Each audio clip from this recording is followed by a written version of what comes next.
Hello students, welcome to creative coaching classes. आज हम लोग देखने वाले हैं इरेशनल नंबर को और इरेशनल नंबर से जो भी रिलेटेड क्वेश्चन है, आइए इसको समझते हैं। इरेशनल नंबर क्या है? The number which when expressed in decimal form. अगर कोई नंबर जिसको हम लोग क्या करें, अगर डेसिमल फॉर्म में एक्सप्रेस करें, किस फॉर्म में? डेसिमल, मतलब कोई ना कोई डेसिमल लगा दे, ठीक। इस फॉर्म में अगर एक्सप्रेस करें, are expressible as non terminating and non repeating decimal.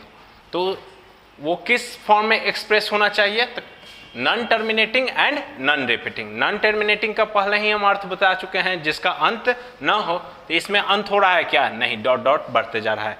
इसमें भी अंत हो रहा है क्या? नहीं, डॉट डॉट बढ़ते जा रहा है, जिसका अंत न हो। एंड नॉन रिपीटिंग डेसिमल मतलब जिसका रिपीट नहीं हो। तो रिपीट हो रहा क्या? कोई नंबर रिपीट हो रहा नहीं। देखेंगे यहाँ पे 10 है, फिर 100 हो गया, फिर 1000 हो गया, ऐसे रिपीट नहीं हो रहा है। इसमें भी 3 4 3 3 4 5 6 3 4 6 ये रिपीट भी नहीं हो रहा है। तो उस नंबर को, फॉर्म को, डेसिमल फॉर्म को हम लोग क्या कहेंगे? तो इरेशनल नंबर कहेंगे। एग्जाम्पल यहाँ पे हम लोग देख लिए, ठीक है। आई होप कि यहाँ पर आप लोग को इरेशनल नंबर समझ में आ गया होगा। अब हम लोग इरेशनल नंबर्स के कुछ टाइप्स को भी समझ लेते हैं। देखते हैं, जैसे कि अगर कोई नंबर है, अगर मान लेते हैं कोई पॉजिटिव नंबर, कोई भी पॉजिटिव नंबर, मान लेते हैं कोई m जो है पॉजिटिव नंबर है। अगर इस नंबर, अगर m जो पॉजिटिव जो नंबर है वो कोई भी परफेक्ट स्क्वायर नहीं हो, तो इसका जो रूट होगा वो क्या हो जाएगा? ये इरेशनल नंबर हो जाएगा। हम क्या बोले? m जो है एक क्या है? पॉजिटिव नंबर है। अगर ये पॉजिटिव नंबर एक परफेक्ट स्क्वायर ना हो तो क्या हो जाएगा? ये इरेशनल नंबर हो जाएगा। जब इसका रूट लगा दे तो ये क्या हो जाएगा? एक इरेशनल नंबर। जैसे हम लोग देख सकते हैं, मान लेते हैं 2, ये क्या है? पॉजिटिव नंबर है, ठीक। इस पे हम क्या लगा दिए? रूट लगा दिए। तो ये क्या, ये जो है ये भी क्या है? इरेशनल नंबर है, ठीक। ऐसे √3 ये क्या है? ये परफेक्ट स्क्वायर नहीं है। तो परफेक्ट स्क्वायर नहीं है तो रूट लगा देंगे तो क्या हो जाएगा? ये भी इरेशनल नंबर हो जाएगा। लेकिन अगर हम लोग √4 बोल दें तो √4 जो है ये रेशनल नंबर है या इरेशनल नंबर? तो ये क्या हो जाएगा? रेशनल नंबर हो जाएगा। क्यों? क्योंकि 4 जो है एक परफेक्ट स्क्वायर है, परफेक्ट स्क्वायर है। तो 2 का स्क्वायर, तो √4 का कितना हो जाएगा? 2। और 2 बाई इसके नीचे कितना छुपा है? 1। तो 2/1 जो है ये क्या? p/q के फॉर्म में है, मतलब ये क्या हो जाएगा? ये रेशनल नंबर हो जाएगा। समझ में आ गया? ये सेकेंड टाइप था, ये फर्स्ट टाइप था। अब हम लोग और कुछ टाइप्स देख लेते हैं।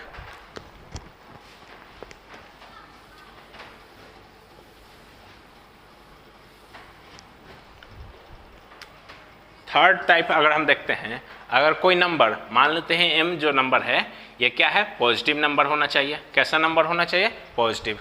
उसका अगर वो m जो है पॉजिटिव जो नंबर है वो अगर परफेक्ट क्यूब नहीं है, परफेक्ट क्यूब नहीं है, तो वह भी क्या हो जाएगा? इरेशनल नंबर हो जाएगा, ठीक। ये भी क्या हो जाएगा? इरेशनल नंबर हो जाएगा। कब? जब ये नंबर जो है ये परफेक्ट क्यूब नहीं रहे तब। ये परफेक्ट क्यूब अगर नहीं रहे तो, ठीक है। जैसे हम लोग देख लेंगे, मान लेते हैं अगर हम लोग लिख देते हैं 3, ऐसे लिख दिया, कुछ भी लिख सकते हैं 4। ये सब जो नंबर है ये क्या है? ये भी इरेशनल नंबर है। लेकिन अगर हम लोग क्या लिख दें, अगर हम लिख दें तो ये क्या हो जाएगा? ये एक रेशनल नंबर हो जाएगा। क्यों? क्योंकि ये क्या है? परफेक्ट क्यूब है। ये कितना का क्यूब है? तो 3 का क्यूब है। यहाँ से क्या हो जाएगा? 3 बाहर आ जाएगा। तो मतलब 3 जो है क्या है? एक रेशनल नंबर है। तो ये थर्ड पॉइंट था कि अगर कोई नंबर, अगर कोई पॉजिटिव नंबर जो परफेक्ट क्यूब नहीं हो, तो अगर उसका अगर परफेक्ट क्यूब ना हो तो वो कैसा नंबर हो जाएगा? तो वो इरेशनल नंबर हो जाएगा। जैसे हम लोग इतना एग्जाम्पल देख लिए, यहाँ पे परफेक्ट क्यूब था, ये 27 जो है 3 का परफेक्ट क्यूब है, तो ये क्या हो जाएगा, ये रेशनल नंबर हो जाएगा। यहाँ पर ये जो है रेशनल नंबर है। ठीक है, थर्ड पॉइंट हो गया। अब एक और पॉइंट देख लेते हैं।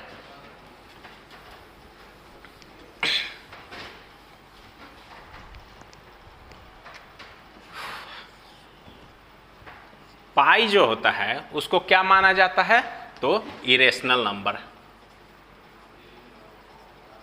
पाई जो होता है क्या है, एक इरेशनल नंबर है। क्यों? क्योंकि इसका जो एग्जैक्ट वैल्यू है वो आज तक कैलकुलेट नहीं हो पाया है। इसका कितना लिखते हैं, 3.14। इसके बाद और भी बढ़ते चल जाता है, डॉट डॉट डॉट डॉट। ठीक है, लेकिन पाई का जो वैल्यू हम लोग एग्जैक्ट जो वैल्यू नहीं है, पाई का वैल्यू हम अगर रेशनल फॉर्म में लिखते हैं तो क्या लिखते हैं, 22/7। लेकिन ये क्या होता है, ये रेशनल नंबर होता है। यहाँ पे ध्यान देंगे हम लोग कि जो 22/7 जो है ये क्या है, रेशनल नंबर है, लेकिन पाई जो है वो क्या है, इरेशनल नंबर है। ठीक है, क्यों? क्योंकि ये जो वैल्यू है 3.14 ये जो है ये कभी ख़त्म नहीं होगा, डॉट डॉट डॉट होते चल जाएगा। ठीक है, जो एग्जैक्ट वैल्यू आज तक कैलकुलेट नहीं हो पाया है, इसीलिए हम इसको क्या मानेंगे, इरेशनल नंबर, और 22/7 को क्या मानेंगे, रेशनल नंबर। आई होप कि यहाँ तक आप लोग को समझ में आ गया होगा। नेक्स्ट क्वेश्चन देखते हैं कि prove that root 11 is irrational number. मतलब हम लोग को रूट 11 को क्या प्रूफ कर देना है, इरेशनल नंबर। तो आप लोग से ये इस टाइप का भी क्वेश्चन पूछा जा सकता है कि प्रूफ कीजिए कि रूट 3, रूट 5 ये क्या है, एक इरेशनल नंबर है। ठीक है, तो इस क्वेश्चन को समझेंगे तो ये रूट 3 भी बन जाएगा और रूट 5 भी बन जाएगा। कोई भी नंबर देगा आप लोग को इरेशनल प्रूफ करने के लिए तो वो भी बन जाएगा। ठीक है, तो देखते हैं, आइए इसको हम लोग कैसे सॉल्व करेंगे। पहले माने हम लोग क्या मानेंगे कि रूट 11 एक रेशनल नंबर है, और उसको जो हम माने थे उसको क्या कर देंगे हम लोग, लास्ट में गलत साबित कर देंगे। और गलत साबित कर देंगे कि जो हम रूट 11 को रेशनल माने थे वो रेशनल नहीं है, तो रेशनल नहीं है तो क्या है, एक इरेशनल नंबर है। तो आइए इसको हम लोग सॉल्व कैसे कर सकते हैं देखते हैं। Prove that root 11 is a rational number. ठीक है, तो सबसे पहले हम लोग क्या कर लेंगे, लेट अस अज्यूम, हम लोग क्या मान लेंगे, सबसे पहला काम था कि हम लोग जो रूट 11 जो है उसको क्या मान लेना है, एक रेशनल नंबर मान लेना है। रूट 11 जो है क्या है, एक रेशनल नंबर है। अगर ये रेशनल नंबर है तो इसको किस फॉर्म में लिखा जा सकता है, रेशनल नंबर हम लोग को पता है कि उसको p/q के फॉर्म में लिखा जा सकता है, जहाँ पे q जो है नॉट इक्वल टू 0 होता है। तो आइए इसको हम लोग कैसे लिख सकते हैं देखते हैं।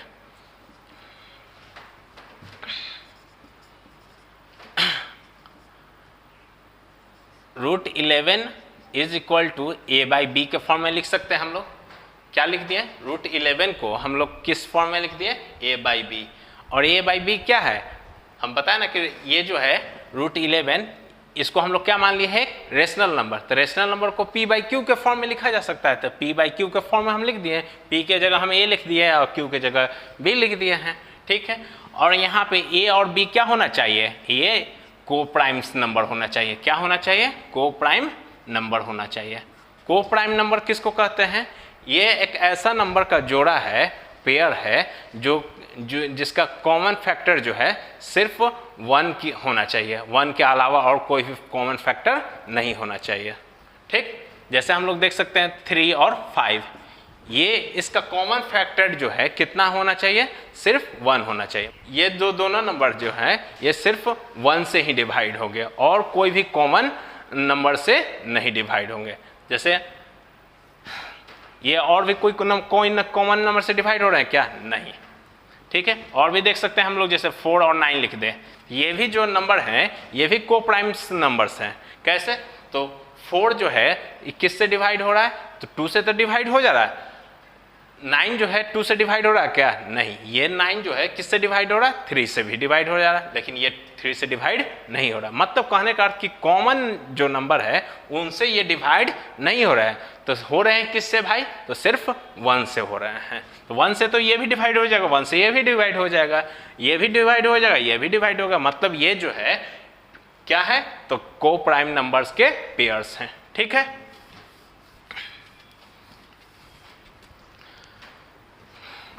तो हम लोग क्या मान लिए कि A and A root 11 equal to A by B. A और बी क्या है? को प्राइम नंबर है। मतलब को प्राइम नंबर कहने का अर्थ क्या है कि इसका common factor have no common factor other then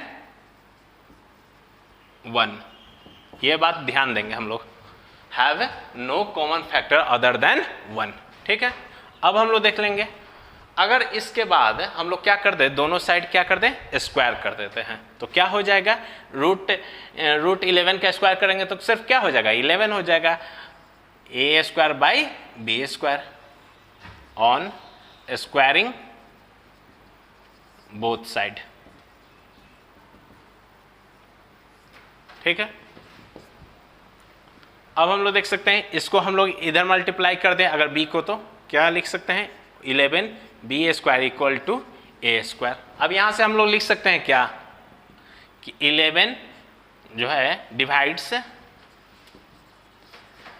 11 b square. यहाँ से हम लोग लिख सकते हैं 11 जो है किसको डिवाइड कर दे रहा है, 11 बी स्क्वायर का। मतलब इस पार्ट को तो 11 मल्टीप्लाई है, तो अगर मल्टीप्लाई कोई भी अंक से अगर 11 मल्टीप्लाई में है तो हम बताए थे क्या हो जाएगा, 11 से ये क्या नंबर हो जाएगा, डिवाइड हो जाएगा। ठीक है। 11 डिवाइड्स 11 बी स्क्वायर। ठीक है। तो यहाँ से हम लोग क्या लिख सकते हैं कि 11 डिवाइड्स ए स्क्वायर, 11 डिवाइड्स ए स्क्वायर। मतलब 11 जो है किसको डिवाइड कर दे रहा है, तो ए स्क्वायर को भी डिवाइड कर दे रहा है। क्यों डिवाइड कर दे रहा है, तो देखेंगे, अगर इस पार्ट को 11 अगर डिवाइड कर दे रहा है तो इसका अर्थ है ये दोनों अगर नंबर सेम है तो क्या हो जाएगा, 11 इसको भी डिवाइड कर रहा होगा। ठीक है। तो यहाँ से हम लोग क्या कर देते हैं, 11 डिवाइड्स ए स्क्वायर। अब हम फिर क्या लिख सकते हैं, 11 डिवाइड्स ए। इसका मतलब क्या हुआ, देखो यहाँ पे समझने वाला चीज़ है, 11 डिवाइड्स ए स्क्वायर मतलब कोई भी अंक है, अगर कोई भी अंक है, जैसे मान लेते हैं 11 का स्क्वायर कितना होता है, 121। इसको क्या कर दे रहा है, 11 तो डिवाइड कर रहा है, किसी भी ये 11 के स्क्वायर को डिवाइड कर दे रहा है 11, तो क्या हो जाएगा, ये तो डिवाइड कर दे रहा है। और इस नंबर को भी क्या कर देगा, 11 क्या कर देगा, खुद से भी डिवाइड कर देगा। यही ना लिखे हम कि 11 जो है डिवाइड कर दे रहा है किसको, तो ए स्क्वायर। मतलब किसी वो नंबर को स्क्वायर का अगर डिवाइड कर दे रहा है तो उस नंबर को भी क्या कर देगा, 11 डिवाइड कर देगा। ठीक है।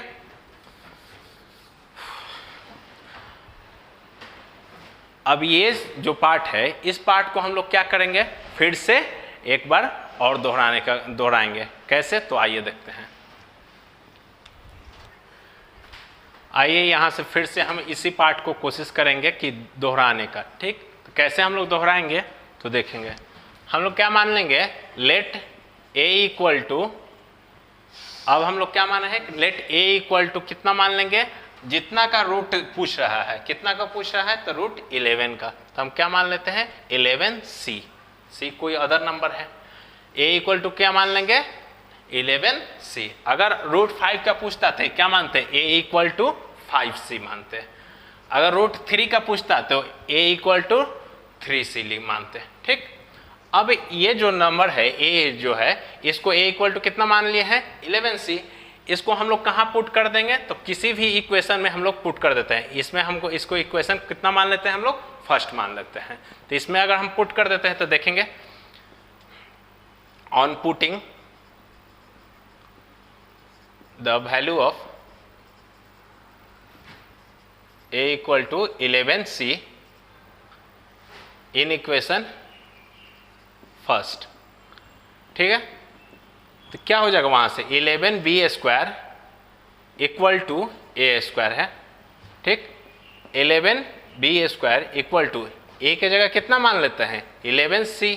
तो 11c का होल स्क्वायर, मतलब 11b स्क्वायर इक्वल टू कितना लिख सकते हैं, 121c स्क्वायर। यहाँ से कैंसिल आउट हो जाएगा, कितना हो जाएगा ये 11, मतलब b स्क्वायर इक्वल टू कितना लिख सकते हैं, 11c स्क्वायर। अब यहाँ से देखेंगे जैसे जैसे यहाँ पे किए हम लोग वैसे ही करना है यहाँ पर भी। देखो यहाँ पे देख रहे हैं 11c² इक्वल टू b² लिख सकते हैं। ठीक, हम यहाँ पे देखे थे कि 11b² इक्वल टू a² था। मतलब क्या था कि 11 जो है किसको डिवाइड कर देता है, 11b² को। तो कहने का अर्थ क्या था कि 11 जो है किसको डिवाइड कर रहा है, a² को भी। तो वैसे ही हम लोग क्या लिख सकते हैं यहाँ से कि 11 डिवाइड्स 11c²। ठीक, 11 जो है किसको डिवाइड कर देता है, तो 11c² को डिवाइड कर दे रहा है। क्यों? क्योंकि 11 जो है इससे मल्टीप्लाई में है, मल्टीप्लाई में है तो जरूर से जरूर क्या कर देगा, इस नंबर को डिवाइड कर देगा। अगर इस नंबर को 11 डिवाइड कर दे रहा है तो यहाँ पे इक्वल टू है, तो इक्वल टू है मतलब कहने का अर्थ क्या है कि ये 11 जो है ये किसको भी डिवाइड कर दे रहा है, ये b² को भी डिवाइड कर दे रहा है। तो यहाँ से लिख सकते हैं क्या हम लोग कि 11 डिवाइड्स, देयरफॉर 11 डिवाइड्स b²। अब 11 डिवाइड्स कर रहा है b² को, तो मतलब कहने का अर्थ क्या है कि 11 डिवाइड्स b।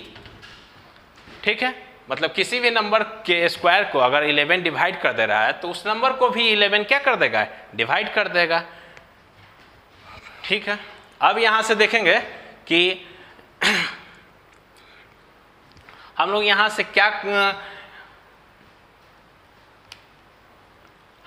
से क्या कंक्लूजन निकालें, यही निकाले कि 11 जो है किसको डिवाइड कर दे रहा है, a को भी डिवाइड कर रहा है, और 11 किसको डिवाइड कर दे रहा है, तो b को भी डिवाइड कर रहा है। लेकिन हम लोग क्या माने थे, a और b को कैसा नंबर माने थे, को प्राइम। को प्राइम कहने का अर्थ क्या है कि having no common factor other than 1। लेकिन इसका कॉमन फैक्टर यहाँ पर कितना आ जा रहा है, 11 आ जा रहा है, a का भी और b का भी। तो कॉमन फैक्टर एक के अलावा नहीं आना चाहिए, लेकिन क्या आ जा रहा है यहाँ पे, एक के अलावा आ जा रहा है, वो क्या है, 11 आ रहा है। जो हम माने थे कि रूट 11 जो है क्या है, एक रेशनल नंबर है, वो क्या है, गलत है। क्या माने थे हम लोग कि रूट 11 जो है वो क्या है, एक रेशनल नंबर, वो क्या है, गलत है। तो इसका मतलब क्या हो गया कि रूट 11 जो है इरेशनल नंबर है। तो आइए उसको हम लोग कैसे लिखेंगे देख लेते हैं। 11 is A common factor of a and b। 11 जो है कॉमन फैक्टर किसका है, a और b का। मतलब 11 जो है किसको डिवाइड कर दे रहा है, a को भी, और 11 किसको डिवाइड कर दे रहा है, b को भी। लेकिन ये क्या माने थे कि हम लोग a और b जो है सिर्फ किससे नंबर से डिवाइड हो रहे हैं, तो सिर्फ 1 से ही डिवाइड हो रहे हैं। 1 के अलावा ये किसी और नंबर से ये डिवाइड होने वाले नहीं है। But this contradicts the fact that a and b have no common factor other than 1। अभी बता दिए। The contradiction arises by assuming that root 11 is rational number। ये contradiction क्यों arise हुआ, क्यों? क्योंकि रूट 11 को हम लोग क्या मान लिए, एक रेशनल नंबर मान लिए। ठीक है, hence root 11 is a rational number. I hope कि ये क्वेश्चन आप लोग को समझ में आ गया होगा। आइए नेक्स्ट क्वेश्चन है, हम लोग देखते हैं। So that 2 plus root 3 is an irrational number. मतलब क्या शो करना है कि 2 प्लस रूट 3 जो है क्या है, एक इरेशनल नंबर है। तो इसको भी हम लोग वैसे ही सॉल्व कर सकते हैं। सबसे पहले क्या मान लेंगे, let us assume 2 plus root 3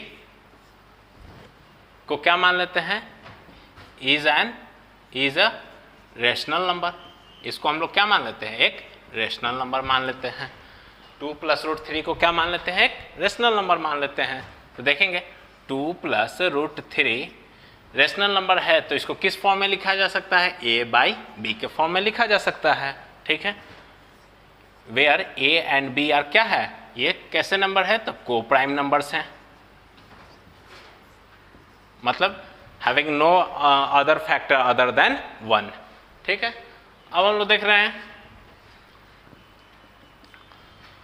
अब यहां से देखेंगे अगर इस पार्ट को हम रूट 3 को इधर ही छोड़ देते हैं, प्लस 2 इधर जाएगा तो minus a by b minus 2। अब देखो तो यहाँ पे क्या है, यहाँ से ध्यान देंगे तो a/b जो है ये क्या है, एक रेशनल नंबर है। -2 ये भी क्या है, एक रेशनल नंबर है। तो रेशनल नंबर का डिफरेंस जो है वो हमेशा क्या देता है, एक रेशनल नंबर देता है। The difference of rational number gives rational number पर आएगा। ये तो एक रेशनल नंबर है, क्यों, क्योंकि ये इसको हम तो लेट मान लिया है कि ये क्या है, रेशनल नंबर है, तो इसको इस फॉर्म में लिखा जा सकता है। ये रेशनल नंबर, ये भी क्या है, रेशनल नंबर है। तो दोनों रेशनल नंबर का डिफरेंस जो है वो क्या आएगा, एक रेशनल नंबर आएगा। तो इस कारण से हम लोग क्या लिख सकते हैं, √3 इज अ रेशनल नंबर। √3 को क्या लिख सकते हैं हम लोग कि √3 जो है क्या है, एक रेशनल नंबर है। लेकिन यहाँ पे क्या हो गया, √3 रेशनल नंबर है। हम लोग पढ़े हैं, अभी पढ़े थे कि √11, √3, √5 ये सब जो नंबर हैं ये क्या है, हम लोग अभी प्रूफ किए हैं कि ये सब जो नंबर जो हैं ये इरेशनल नंबर हैं। ठीक, तो यहाँ से लिख देंगे। अब हम लोग कैसे लिखेंगे, आइए उसको देखते हैं। अब यहाँ से हम लोग कैसे लिखेंगे, this contradicts the fact that √3 is irrational number. अब हम लोग ये क्या है, ये तो पढ़े हैं कि √3 कैसा नंबर है, इरेशनल नंबर है। लेकिन यहाँ पे √3 का क्या आ गया है, एक रेशनल नंबर आ गया है। इस कारण से the contradiction arises by assuming that, ये कॉन्ट्राडिक्शन क्यों आया, क्योंकि हम 2 + √3 को क्या मान लिए हैं, एक रेशनल नंबर मान लिए हैं, जो क्या है, एक गलत है। तो उस गलत को साबित करके हम लोग क्या लिख दिए कि 2 + √3 is irrational number. I hope कि यहाँ पे आप लोग को समझ में आ गया होगा।